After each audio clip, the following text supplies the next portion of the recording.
Assalamualaikum warahmatullahi wabarakatuh. Hai anak-anak solih-solihah, tetap semangat belajar ya. Pada pembelajaran tematik, kita akan belajar bersama tema 6, subtema 1, pembelajaran 3. Anak-anak dapat membaca dan memahami materinya di buku Bu Pena 4C, halaman 11 sampai 14.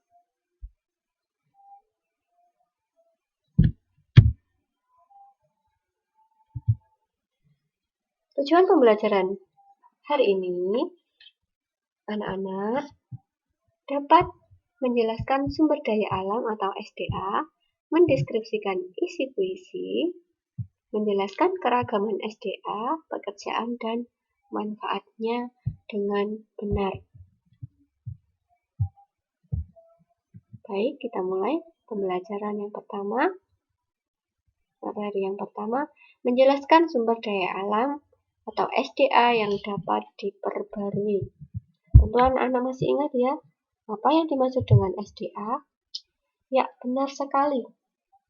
SDA atau sumber daya alam adalah segala sesuatu yang berasal dari alam yang dapat digunakan untuk memenuhi kebutuhan hidup manusia. Sumber daya alam terbagi menjadi dua. Sumber daya alam yang dapat diperbarui dan sumber daya alam yang tidak dapat diperbarui. Sumber daya alam yang dapat diperbarui tidak akan habis walaupun digunakan secara terus-menerus. Contohnya, air, hewan ternak, dan tanaman budidaya. Masih banyak sekali contoh sumber daya alam yang dapat diperbarui. Sumber daya alam dapat dimanfaatkan untuk kehidupan manusia, seperti angin. Angin untuk membangkitkan listrik. Kemudian sungai untuk budidaya ikan dan udang. Selanjutnya jagung sebagai sumber bahan makanan. Nah, ini tanah liat untuk membuat gerabah. Ya, benar sekali anak-anak. Gerabah itu merupakan salah satu kerajinan yang dihasilkan di daerah Bantul. Nah, silahkan tugas hari ini anak-anak mengamati.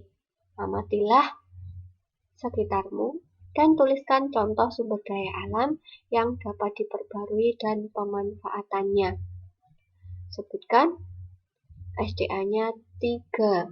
Ya anak-anak, SDA 3 yang dapat diperbarui dan pemanfaatannya untuk apa saja. Silahkan dituliskan di buku tulis dengan tulisan yang rapi. Selanjutnya, materi mendeskripsikan isi puisi.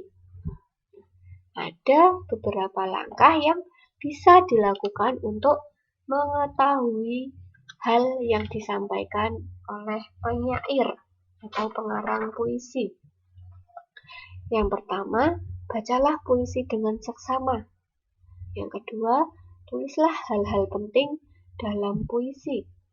Kemudian yang ketiga, tentukan tokoh dan peristiwa yang terjadi di dalam puisi.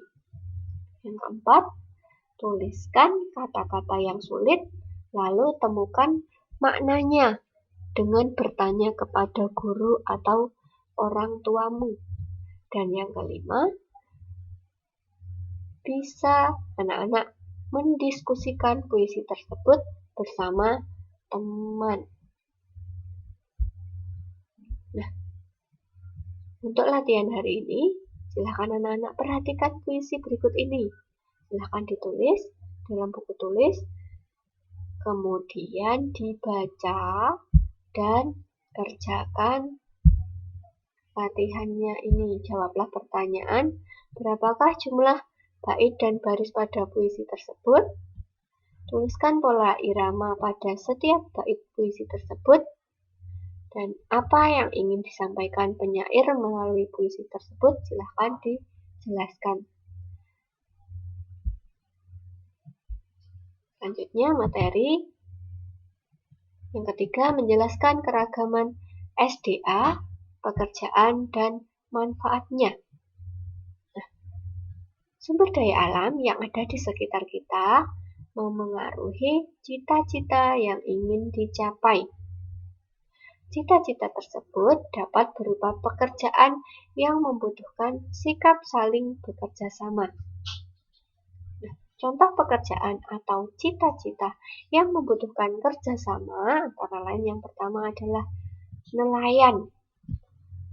Tentu nelayan ketika hendak pergi ke laut harus bekerja sama dengan nelayan yang lain. Karena kerjasama sangat dibutuhkan agar hasil tangkapan mereka ikannya itu memperoleh hasil yang memuaskan. Nah, selanjutnya yang kedua adalah pegawai kantor. Nah, suatu perusahaan yang baik jika antar pegawai kantor atau atasan saling bekerja sama yang baik, maka akan memberikan semangat yang baik juga dalam bekerja. Nah, jadi lingkungan perusahaan menjadi nyaman, ya, dan pekerjaan kantor akan terselesaikan dengan baik. Nah, kemudian contoh pekerjaan yang ketiga adalah pekebun teh. Nah, antar pekebun teh juga harus membutuhkan kerjasama yang baik saat memetik teh misalnya. Pembagian kerja juga harus adil karena akan memberikan semangat dan keikhlasan dalam bekerja. Nah, walaupun bekerja dengan keahlian yang berbeda-beda, kita juga harus saling menghargai antara satu bidang pekerjaan dengan pekerjaan yang lainnya. Nah, di sini terdapat 4 manfaat adanya keragaman karakteristik individu di dalam suatu pekerjaan atau cita-cita. Yaitu yang pertama, saling melengkapi kekurangan masing-masing. Yang kedua, saling bertukar ide atau pendapat. Kemudian yang ketiga, memberikan saran atau kekurangan masing-masing. Dan yang keempat, belajar hal-hal baru, terutama untuk meneladani sifat positif.